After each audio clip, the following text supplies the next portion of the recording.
In September, Conrad and his German counterpart Erich von Falkenhayn, this is September 1915, they agreed to an immediate attack against Serbia. So this is going to be their second campaign. And with Bulgaria's entrance as well, the campaign was initiated just a few days later in the fall of 1915 and ended for victory for the Central Powers after only several weeks. So kind of by the end of 1915 and then kind of bleeding a little bit over into January 1916, Serbia's end up going to fall to a combined force of Bulgarians, a little bit of the Ottomans, Austro-Hungarians, and then a large contingency of Germans. So finally, Conrad has his victory over the Serbians after a grueling couple of campaigns and with the large help of the Bulgarians and the Germans. And it's mostly going to be the efforts on the part of the Germans. It's going to be the Bulgarian soldiers who do the most of the grunt work, just because they commit a larger force. But like I said, Bulgaria would not have joined the war had it not been for the Germans. And with that, we will take us to the second commercial break, and we will be right back after these ads. And we're back. Now, while Conrad was finally scoring a few victories, albeit with German help, the man's personal position was starting to weaken. Conrad was an advocate for total annexation of Serbia in order to eliminate the exterior threat of the Serbs. So he basically viewed it as necessary with... He viewed the fact that Serbia as a nation could not continue to exist, and that if the empire failed to annex it completely and any kind of Serbian nation was allowed to continue, there was going to be future conflict that the empire was going to face. So he started advocating for total annexation to eliminate any kind of exterior threat, which to an extent kind of made sense. The empire is already multi-ethnic. There's already a lot of Serbs within the empire, despite the fact that, it was never super stable compared to their contemporaries. The country was able to maintain that multi-ethnic empire, and there were already Serbs within it. So making the Serbs an internal threat rather than an exterior threat might have been a better position for the empire. However, he was not supported largely in this regard. It was met with a lot of opposition, especially from the current foreign minister, and this further distanced him from the imperial government. It also didn't help his case that his disdain for the Hungarians did not relent, and he continued to have open quarrels with the Hungarian prime minister during the war, despite the fact that the government that was now in charge of Hungary was more pro-KUK, pro-empire than the previous. But that didn't really stop his disdain that he had for the Hungarian people at large, and then, of course, the Hungarian government in specific. His sort of military dictatorial authority also caused a large amount of friction with the Austrian civil government, along with its prime minister, and finally, his inability to properly manage the army and work as a reliable ally caused issues with his German counterpart, General Falkenhayn. So we're seeing not only the position of the empire starting to weaken, despite the fact they had scored finally a victory against Serbia, but we're starting to see Conrad's personal position really start to fall apart.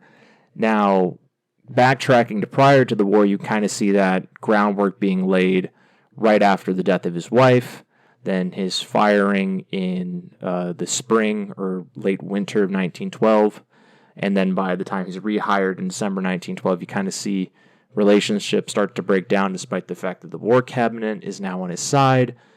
He is a solitary individual, and his kind of personal feelings and his personal relationships are really what's bringing down his career and the Austro-Hungarian military as a whole. Now, I haven't really touched on it in this episode. I kind of touched on it in the last one. The issues that were kind of wrought within the KUK were never going to be able to be overcome just by the will of a single man. So even if Conrad not had these personal issues, I don't think the KUK would have fared much better. I think there might have been some better planning forward going into World War I, some more forward thinking. an acknowledgement of German intelligence on the Russian railway system, stuff like that. Had there been a different individual in charge, that might have saved some early defeats from happening for the Austro-Hungarians. But, by this point, the military was going to be falling apart anyway, just due to a lot of perennial issues that I've already discussed. Now, by 1916, Conrad actually gets a promotion to the rank of Field Marshal. Despite the fact that he had been Chief of Staff for this long, he had still maintained his rank of Lieutenant Field Marshal or Field Marshal Lieutenant. And by this time, Emperor Franz Joseph, who is really old at this point, I think he's in his late 80s, he ends up passing away that same year as well. And Emperor Karl I, or Kaiser Karl, ascends to the throne following his death.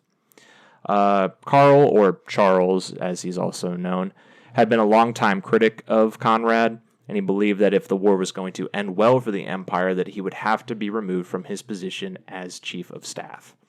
Now, the war had been raging for over 2 years now. The KUK was bogged down fighting not only the Russians, but by this point, the Italians, who flipped their position in 1915.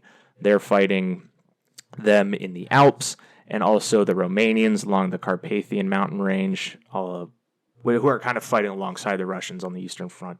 So they're bogged down on two different fronts, and it's not looking great for the KUK. They can't really survive this kind of grind down of a conflict. They've lost most of their experienced troops at this point. They've had a high number of casualties. What equipment they did have is starting to, they're losing it in combat. And they're basically relying entirely on the Germans at this point, on, the Russian and Romanian fronts specifically. Not so much on the Italian front. That's where they're able to focus more, but they're not having very much success there either. Now, Emperor Karl had actually served as a field marshal in the KUK and led troops on both fronts, and he believed that he could handle the war far better than Conrad. So Karl ends up taking the position of commander-in-chief, which, again, Conrad didn't occupy. It was a kind of a ceremonial position, basically, held by another member of the imperial government. Karl decides to take that for himself when he ascends to the throne, and he starts having a more kind of active role as commander-in-chief, kind of taking away that informal power that Conrad had been executing as the kind of informal leader of the AOK. So he takes that position of commander-in-chief himself, and he ends up kind of chipping away at that power that Conrad had kind of built up around him. So he's slowly taking command of the army for himself and reducing Conrad's position to what the chief of staff was prior to the beginning of the war. And once he is able to finally get rid of that informal power away from Conrad, he ends up dismissing Conrad from the position of chief of staff in late 1916. Now, rather than go into retirement, Karl actually asks Conrad to stay in the military, despite the fact that he believed that he had been the reason why the empire had been losing the war or not winning it into a fashion that was very convincing at all. He doesn't believe that Conrad's totally useless. He thinks that he could serve well as a field commander, so he asks Conrad to stay on while Conrad is seeking retirement. And he decides, all right, I still have a sense of duty to my country despite the fact that I'd just been fired from my position. And he decides to stay in the military. He keeps his rank of field marshal, and he takes up command of troops on the Italian front. He commands what is known as the South Tyrolean Army Group, so it's still a pretty extensive command that he has.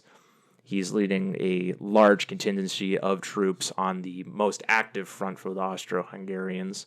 And he's going to lead them for the next year, and that's going to end with a horrendous offensive that he leads against the Italians in the spring of 1918.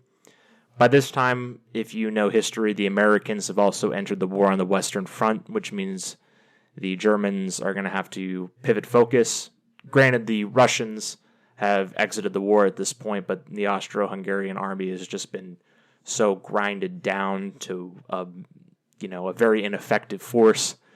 And despite the fact that they only have to really focus on the Italians at this point, they still end up causing a lot of still end up committing a lot of blunders on that front, and this particular offensive is kind of the last gasp of the empire. And so, with that failure of that offensive in the spring of 1918, and the war looking bleak, faith was lost in the imperial government by the public as a whole. I mean, granted, they weren't very confident in that government for the past couple of years, ever since the first campaign in Serbia. But at this point, I mean, they're looking at the writing on the wall. They know the Germans are getting pushed back on the Western Front, and despite the fact that they no longer have to hold up the East, they've lost, such a high percentage of men in this conflict that general support for the war was at an all-time low. And Conrad was publicly known as kind of a chief provocateur of this war, and it's probably its biggest supporter, or at least public supporter. So he ends up getting forced out of the army kind of, both by forces within the government and within the military, but also due to the kind of public outcry against Conrad and his kind of the part that he played in starting the war. Excuse me. And so he's forced out of the army in July, just shortly before the conclusion of the war, but he's still given a kind of a reward for his service to the empire, and he's given the noble title of Graf, or a Anglicization of that would be a count. So he is now, his full title prior to the end of the war is going to be Field Marshal Count Franz Xavier Joseph Conrad von Hotzendorf. So he has achieved both the highest rank that one can achieve in the KUK. He has held the highest position one can have, and now he has a noble title earned by his father and a noble title that he earned himself. And he's going to have all of these names for a grand total of about 3 months. Because, again, he gets ousted in July of 1918, and by early November 1918, the war is going to end. So shortly after the end of the war in 1919, I think it happens right before the Treaty of Versailles is finished, Austria is going to actually formally abolish its monarchy, despite the fact that Kaiser Karl was actually fairly popular among the Austro-Hungarian people. They're going to decide that, the Habsburgs have been leading this country for such a long time. They oversaw the end of the Holy Roman Empire and the end of the Austro-Hungarian Empire. It's time to kind of just get rid of it and bring in a republican government. So they declare a republic, and along with that, they outlaw all titles of nobility, meaning that until his death in 1925, Conrad loses all of those precious titles that he has gained, and he's known simply as Franz Conrad Hotzendorf, losing both of his noble indicators, his rank, and he goes from having this long, ridiculous name to kind of a common size name, Franz Conrad Hotzendorf. And he would really kind of live out the last few years of his life trying to cover his broken legacy that he had due to his performance in the war. So he's going to write, more books. He's going to write different papers and stuff like that, trying to defend his position. He's going to deny that he had a role in Austria's defeat. He's going to maintain that he did his best to win the war. He's actually also going to deny that he was ever a driving force behind the genesis of the war. And really, he's going to argue that he never had any real power in commanding the army because his position wasn't, he wasn't officially the commander-in-chief, so he's going to deny that he was the true leader of the army when it was pretty out in the open that he was. He was the informal leader of the AOK, who was basically a military dictator of the empire throughout the 3 years that he was in that position. But he's just going to deny. And really, for decades after his passing, he's actually going to be praised by the Austrian and German militaries and kind of those circles surrounding those as a military genius up until the 1960s. And that has to do with a lot of the writing and reforms that he made prior to the war.